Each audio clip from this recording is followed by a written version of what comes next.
Today we are going to learn about another method of asexual reproduction, that is by spores. Which plants do that?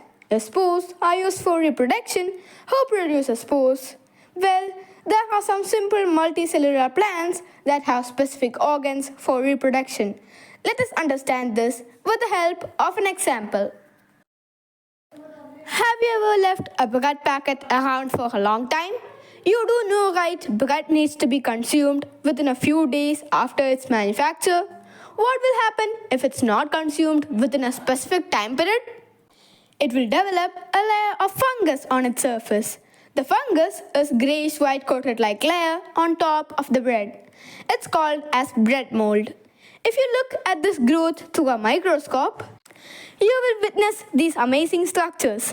They resemble tall towers and are interconnected by pipe-like structures. Would you like to know what they are called? They are named as rhizopus, and the thread-like structure are called hyphae.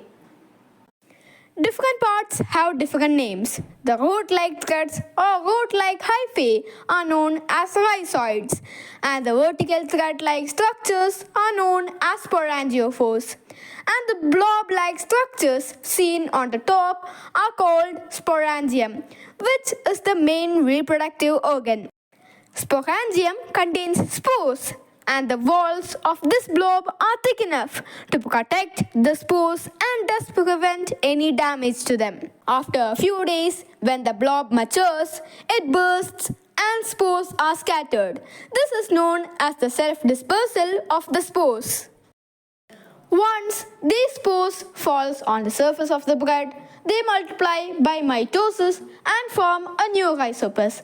In this stage, the bread is known as the substratum, which is the base on which organisms take structural support. That's it for today's video. Hope you liked it and now know all about the method of asexual reproduction called spore formation. Thank you.